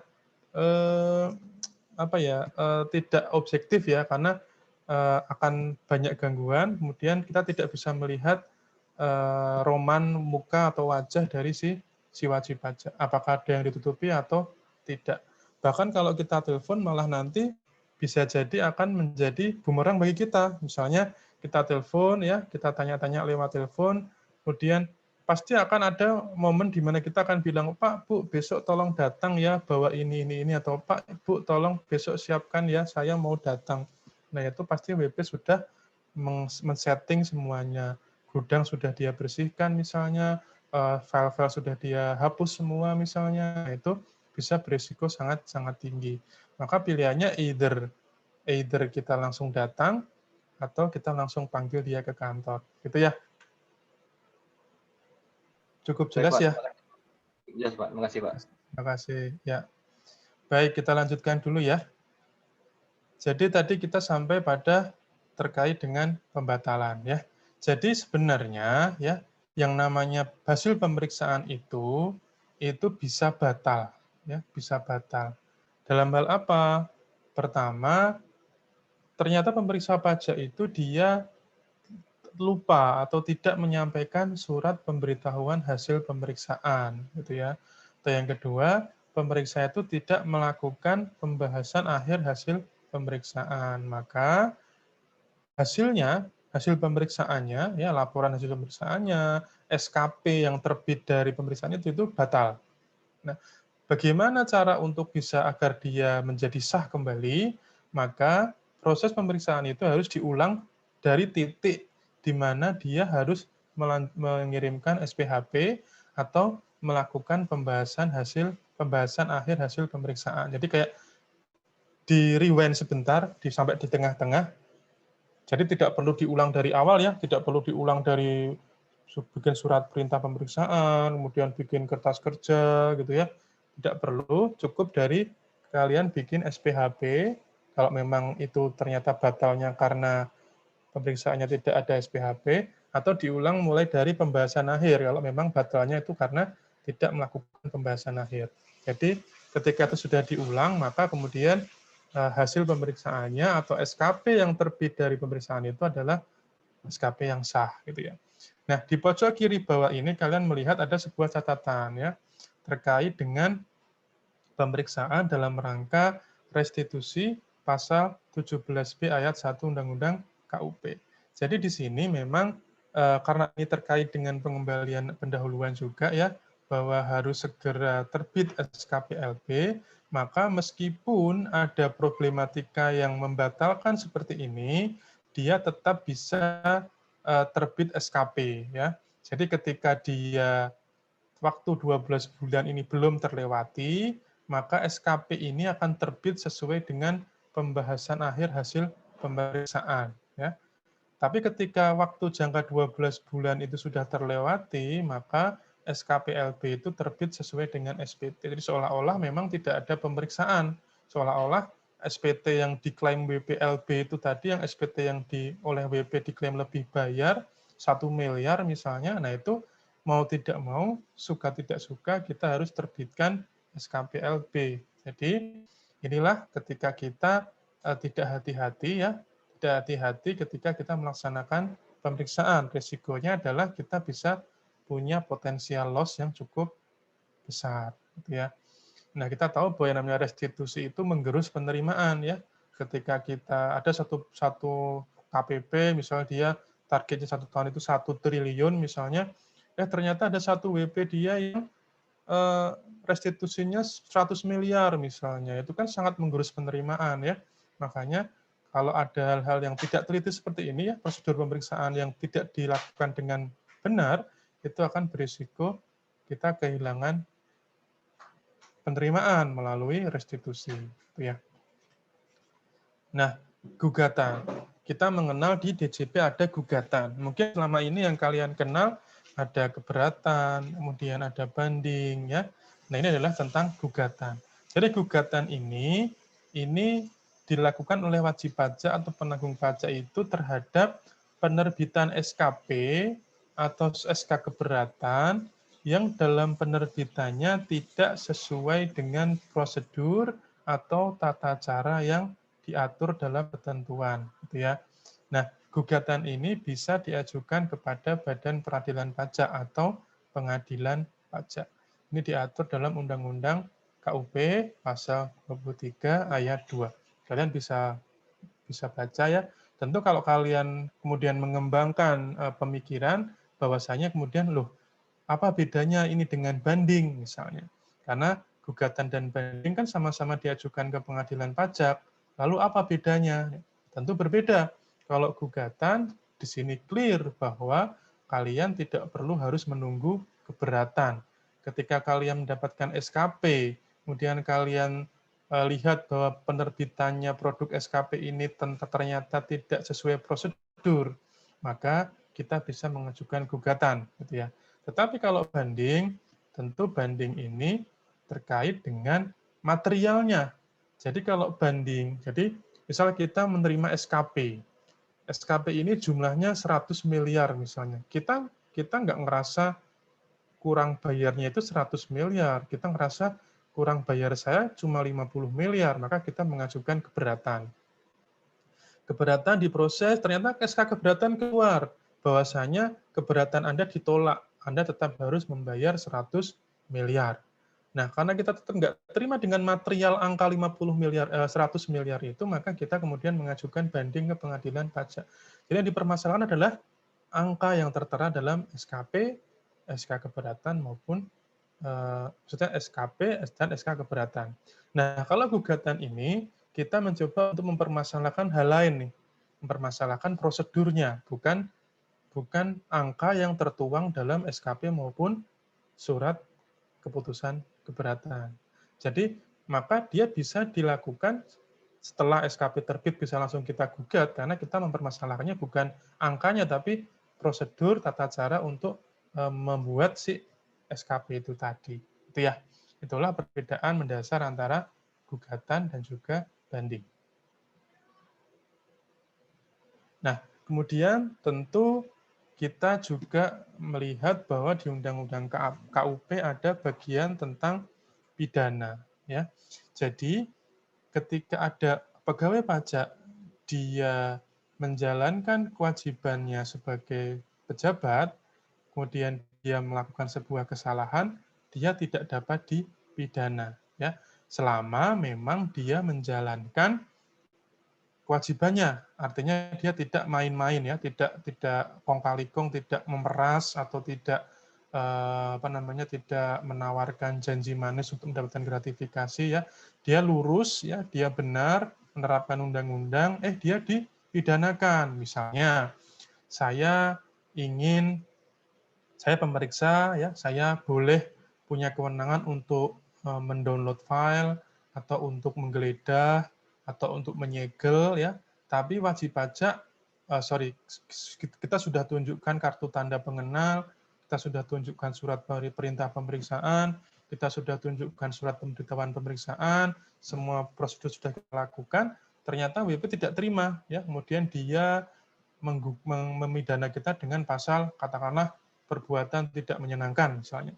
Nah, itu tidak bisa dilakukan karena kita sudah melakukan prosedur yang benar dan kita melaksanakan peraturan perundang-undangan, tidak bisa dipidana. Tetapi kalau kalian main-main, misal kalian memeras, kamu kalau nggak bayar ke saya sekian, ini pemeriksaannya mau saya lanjutkan loh, kalau nanti saya SKP 100 miliar. Nah, itu adalah hal yang salah, itu adalah pemerasan dan itu bisa dipidana. Gitu ya. Nah, tetapi kalau kita melakukan iktikat baik, ya, kemudian kita sudah melaksanakan semua ketentuan dalam undang-undang, kita tidak bisa dipidana. Iktikat baik itu apa? Nah, ini ada penjelasannya ya, terkait dengan kepercayaan, keyakinan, maksud yang baik, dan juga kemauan. Nah, di dalam penjelasan pasal 36A, jadi tadi terkait dengan tidak bisa dipidana ini kan di pasal 36A ayat 5 ya, kalau kalian buka dan kalian lihat penjelasannya, maka dia akan menjelaskan sebenarnya itikat baik itu apa ya, yaitu dia tidak mencari keuntungan bagi diri sendiri, keluarga, kelompok, dan juga tidak melakukan tindakan yang berindikasi korupsi, kolusi, dan juga nepotisme. Jadi ini adalah definisi dari itikat baik yang dimaksud dalam pasal 36A ayat 5. Nah, tentu perlindungan terhadap pegawai ini juga ada dalam Kitab Undang-Undang Hukum Pidana kita, ya, di pasal 50 KUHP dan juga di pasal 51 KUHP. Jadi selain Undang-Undang KUP yang memberikan perlindungan tadi, ada juga undang-undang lain, yaitu KUHP, ya, yang melindungi tentang pejabat negara yang melakukan tugas negara. Nah, barang siapa yang melakukan perbuatan untuk melaksanakan ketentuan undang-undang tidak bisa dipidana, ya. Nah, ini juga ada pasal 51 KUHP terkait dengan barang siapa melaksanakan perintah jabatan, ya, tidak dipidana, dan lain sebagainya. Nah, kemudian ada risiko yang terjadi apabila pemeriksaan tidak dilakukan sesuai dengan tata cara. Nah, dalam pasal 36A ayat 1 ayat 2 di sini ada terkait dengan kelalaian, ya. Kelalaian dengan sengaja atau dengan sengaja di sini di ayat 1-nya ini terkait dengan sengaja menghitung dan menetapkan pajak tidak sesuai dengan ketentuan undang-undang.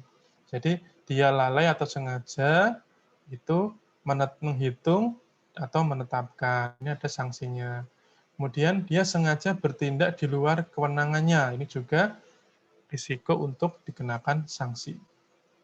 Nah, kemudian tentu ada tindak pidana. Ya, tindak pidana. Tindak pidana di sini adalah tindak pidana yang memang pelanggaran berat yang diancam dengan hukuman pidana. Pertama, seperti tadi waktu kita membahas kode etik, ya, kode etik PNS, maka di sini ada juga terkait dengan tindak pidana umum bagi PNS. Pertama, tentu terkait dengan kejahatan jabatan, penggelapan, ya. Penggelapan ini adalah kita mengambil uang negara, gitu ya. Ini pidananya ada yang 7 tahun penjara sesuai dengan pasal 415 Undang-Undang KUHP. Kemudian di 4 tahun, pidana 4 tahun sesuai dengan pasal 372 KUHP. Ya.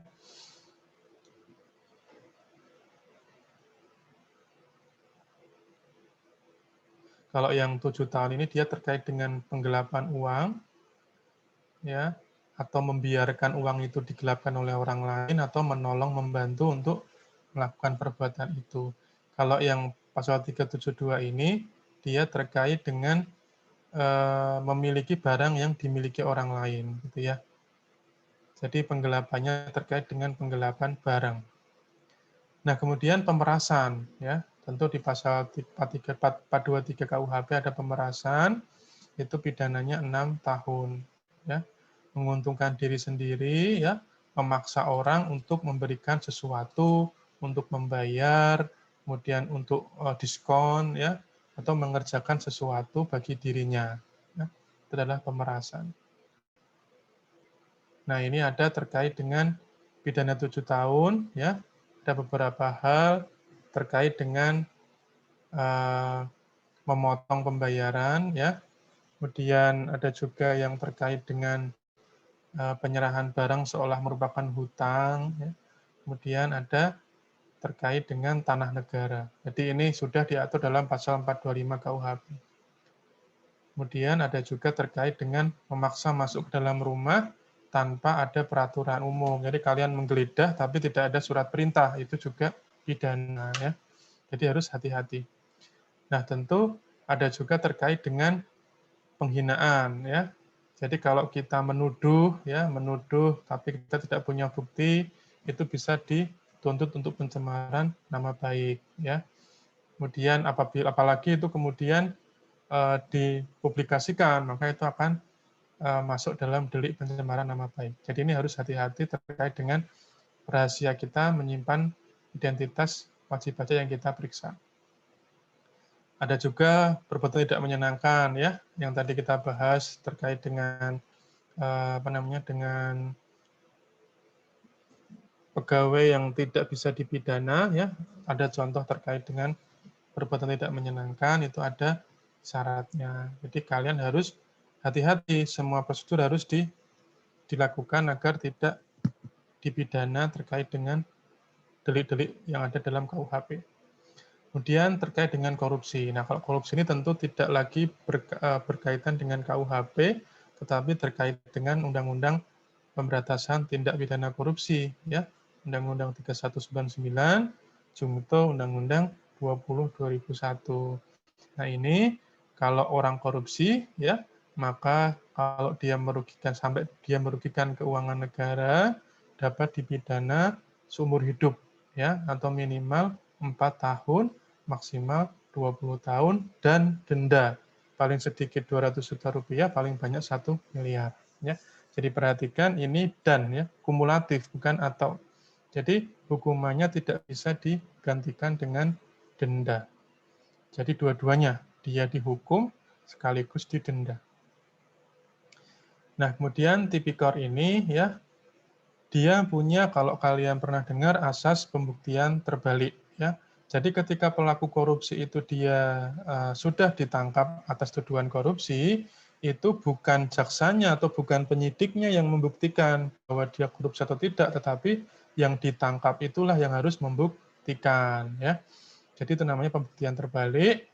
Makanya ketika katakanlah saya ditangkap oleh KPK, ya, saya ditangkap karena saya dianggap korupsi, karena saya punya harta, punya mobil Ferrari, kemudian Lamborghini, ya, kemudian Porsche, banyak gitu ya. Nah, ketika saya dituduh korupsi, maka saya harus membuktikan dari mana sih asal uang yang saya pakai untuk beli mobil-mobil sport itu. Nah, itu adalah pembuktian terbalik. Tapi batasnya adalah 10 juta ya. Jadi kalau gratifikasi di sini, kalau korupsi ini tidak ada batasnya ya, selama dia korupsi maka kita harus melakukan pembuktian terbalik. Kalau yang gratifikasi maka nilainya 10 juta. Kalau gratifikasi itu lebih dari 10 juta, maka kita harus membuktikan bahwa ini bukan gratifikasi. Tetapi kalau di bawah 10 juta, kita bisa diam saja, yang membuktikan adalah si penyidiknya. Gitu ya. Nah, ini adalah pidana penjaranya untuk gratifikasi, ya, seumur hidup, 4 tahun, maksimal 20 tahun, sama seperti yang ada di korupsi tadi. Kalau gratifikasi itu membedakannya gampang sekali, apakah barang pemberian itu adalah gratifikasi atau bukan. Tanya saja pada diri kalian, kira-kira kalau saya bukan pegawai pajak, orang itu bakalan ngasih nggak ya? Nah, itu kalau ternyata kita bayangkan kita bukan pegawai pajak, orang itu nggak bakalan ngasih, berarti adalah sebuah bukan itu adalah gratifikasi ya. Saya tiba-tiba dapat sesuatu dari orang, dapat jam tangan Rolex dari wajib pajak. Saya tanyakan, kalau ini saya bukan pegawai pajak dan saya kenal dia sekalipun, dia pasti tidak akan ngasih hadiah ini, maka ini adalah gratifikasi. Nah, itu cara membedakan dengan sangat mudah. Makanya harus hati-hati ya. Kalau kalian dapat pemberian dari siapapun, itu kalau dia terkait dengan jabatan Anda sebagai seorang pegawai pajak, sebagai seorang pengusaha pemeriksa, maka harus hati-hati. Nah, ini ya, gratifikasi itu ada banyak, bukan hanya uang, bukan hanya barang, tetapi juga ada pinjaman tanpa bunga, tiket perjalanan, fasilitas penginapan, ya, wisata, pengobatan cuma-cuma, ya, banyak bentuk gratifikasi. Kemudian di sini ya pasal 36A, di sini ada tindak pidana aparat pajak ya, barang siapa yang dia dengan sengaja di luar kewenangannya itu melakukan hal-hal yang melanggar peraturan perundang-undangan, maka dia bisa diadukan di unit internal Kementerian Keuangan ya, Ijen, dan juga bisa dikenakan sanksi ya. Nah, kalau dia melakukan pemerasan atau pengancaman, maka dia diancam dengan KUHP, gitu ya. Sementara kalau dia korupsi, ya, kemudian dia memeras atau memaksa orang memberikan sesuatu, bisa juga dijerat dalam pasal 12 Undang-Undang Tipikor, ya. Jadi banyak sekali yang bisa memberikan kita bisa membuat kita dipidana, ya. Ada KUHP, ada Undang-Undang Tipikor, ya. Ada juga Undang-Undang KUP, ya. Jadi banyak yang harus kita sadari bahwa kita menjadi seorang pegawai pajak itu kalau tidak hati-hati dan kita tergelincir, maka kita bisa dipidana.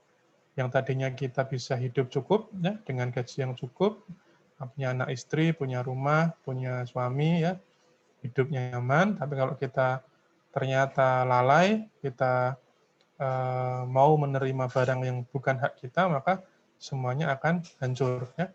Kalian akan dipenjara misalnya, kemudian keluarga juga akan kasihan, ya, akan sedih. Oke, teman-teman, sampai di sini ya untuk materi. Kalau ada yang mau bertanya, silahkan. Izin bertanya, Pak. Terkait dengan yang awal tadi, yang terkait efektivitas dan efisiensi, saya mau bertanya terkait dengan efisiensinya. Kalau dari pelaksanaan pemeriksaan pajak ini, dikatakan efisiennya, bagaimana ya, Pak? Biasanya ketika seorang pegawai pajak itu bertugas di luar kantor, ya, pasti dia memegang yang namanya surat tugas. Nah, surat tugas itu ada biayanya. Kita bisa klaim transport dalam kota, kita bisa klaim surat perjalanan dinas. Jadi, biaya-biaya yang keluar dari APBN untuk membiayai perjalanan dia keluar kantor itu cukup besar. Makanya, ketika kita melakukan yang namanya pemeriksaan itu, sebisa mungkin sekali jalan semua informasi kita dapatkan. Jangan sampai kita bolak-balik, misal kita di Jakarta nih, kita meriksa WP kita yang juga di Jakarta, tapi dia punya gudang di Bandung misalnya.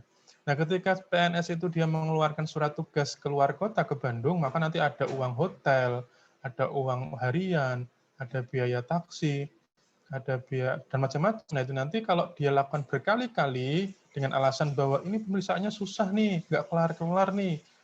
Dengan dalih seperti itu kemudian dia memanfaatkan untuk bisa ke Bandung, entah dia di sana kerja beneran atau cuma liburan, kita nggak tahu ya, maka itu akan sangat tidak efisien. Jadi perlu kalian ketahui bahwa dalam dunia pekerjaan itu tidak semuanya orang baik kayak kalian ya. Semuanya orang-orang yang polos dan lugu seperti kalian yang punya keinginan untuk benar-benar bersih dari hal-hal yang bukan hak kalian ya. Di luar sana di hutan belantara itu banyak orang-orang yang karena mungkin terhimpit untuk kepentingan ekonomi misalnya, dia butuh ini butuh itu, ya udah dia mencoba cari-cari tugas keluar kota ya. Alasannya ini itu, dia pengen dapat ST keluar kota biar dapat uang harian. Itu tidak sedikit yang seperti itu, meskipun juga ada orang-orang yang masih memegang teguh berintegritas untuk bisa melaksanakan secara efisien agar tidak membebani keuangan negara. Tapi faktanya di lapangan banyak sekali orang-orang yang masih seperti itu, Ihsan ya. Jadi kenapa kita tekankan terkait dengan efisiensi? Maka kita tahu bahwa ketika kita itu melaksanakan pemeriksaan, terutama pemeriksaan lapangan, itu biaya yang dikeluarkan untuk bisa keluar itu cukup besar. Makanya kita secara etis harusnya kita tahu dan sadar, maka kita kemudian harus melaksanakan tugas itu secara efisien. Tidak boleh membuang-buang pengeluaran hanya untuk pemeriksaan yang mungkin hasilnya malah tidak bisa kurang bayar, malah terlebih bayar, kan jadinya tidak relevan ya, tidak bisa memberikan kontribusi bagi negara. Baik, Pak, terima Gitu, Ihsan. kasih. Terima kasih. Yang lainnya? Pak, izin bertanya, Pak. Silakan. Iya. Boleh, silakan. Yang masalah pembatalan hasil pemeriksaan, Pak. Iya. Nah, itu kan kalau Bapak jelaskan tadi itu udah dibatalkan gitu ya Pak ya, ketika dalam kondisi 2 tadi adanya tidak dilakukan penyampaian SPAP atau mungkin pemeriksaan tanpa pembahasan hasil akhir. Nah, tapi kalau misalnya di PMK-nya itu dianya itu kata-katanya dapat dibatalkan Pak. Berarti bisa jadi dianggap sah-sah aja gitu Pak ya, karena kan dapat, nggak harus. Terus juga satu lagi Pak, sekalian, saya penasaran masalah yang tidak dapat dipidana. Itu ketahuan, itu dikatakan tidak dipidana ketika di awal atau memang ketika udah ada proses daripada hukum tadi gitu Pak, di mana dikatakan dia itu nggak dipidana gitu Pak. Oke, baik, makasih Yusuf. Pertama terkait dengan dapat dibatalkan. Ya, sebenarnya diksi dapat dibatalkan ini memang seolah-olah ada opsi bahwa bisa tidak batal ya. Memang ini semua tergantung dari proses bagaimana antara WP dengan pemeriksa itu mereka saling berkomunikasi ya. Jadi ada pemeriksa pajak yang dia sangat menjamin hak-hak wajib pajak, sehingga wajib pajak itu merasa bahwa sudahlah, yang penting dia menjelaskan ke saya dengan benar, dengan sesuai, sehingga saya tahu nih bahwa saya salah dan saya pengen bayar itu sesuai dengan temuannya pemeriksa pajak. Maka dengan begitu sebenarnya tidak perlu dibatalkan karena si wajib pajaknya sendiri dia merasa salah, dia mengakui itu, dan kemudian dia mau membayar SKP yang sudah terbit. Nah, tapi ketika ada satu wajib pajak yang mungkin dia merasa keberatan atau dia tahu bahwa ini ada prosedur yang salah, maka dia minta agar ini dibatalkan. Dia tahu bahwa bisa dibatalkan dan itu dia bisa minta dibatalkan. Jadi memang dalam prakteknya ada wajib pajak yang dia secara ikhlas, secara sadar dia tahu bahwa dia salah dan dia mau bayar. Dan dia tidak mempermasalahkan apakah ada SPHP atau tidak, atau ada atau tidaknya SPHP, ada atau tidaknya HPA-HP. Ya. Dia tetap ada SKP, dia mau bayar. Nah, ada juga WP yang mungkin dia karena kelewat tidak mau untuk bayar SKP, maka dia kemudian pengen nggak bisa, itu batal. Karena saya tahu bahwa itu tidak ada SPHP. Nah, itu bisa, begitu ya, Yusuf. Jadi, tergantung kondisi di lapangan seperti apa, tetapi aturan memang membolehkan atau dalam kata dapat dibatalkan tadi, artinya memang ketika memang tidak ada kesepakatan, ada WP yang kritis yang tidak mau bayar, dia bisa menggunakan ini sebagai alasan bahwa SKP itu batal karena tidak ada SPHP maupun pembahasan akhir hasil pemeriksaan. Pertama itu. Yang kedua terkait dengan tadi tidak dapat dipidana. Apakah itu ada prosesnya itu di awal atau prosesnya di proses pengadilan? Nah, jelas yang namanya tuntutan pidana oleh wajib pajak misalnya, itu pasti akan masuk ke ranah pidana. Jadi katakanlah ketika wajib pajak itu menuntut pidana si pemeriksa pajak, tidak bisa kemudian serta-merta si pemeriksa pajak itu bilang, nggak bisa dipidana saya ini, wong saya melaksanakan undang-undang kok. Apakah dia dengan persepsi terus WP-nya sadar, oh iya ya, kan nggak begitu seperti itu. Kemudian dia pasti akan tetap lanjutkan proses pengadilan, dia akan adukan ke kepolisian, akan ada penyidikan. Nah, dari proses penyidikan itulah kemudian polisi menemukan bahwa oh ini tidak ada unsur pidana karena si pemeriksa pajak ini melaksanakan undang-undang, maka kemudian penyidik polisian akan menghentikan kasus itu.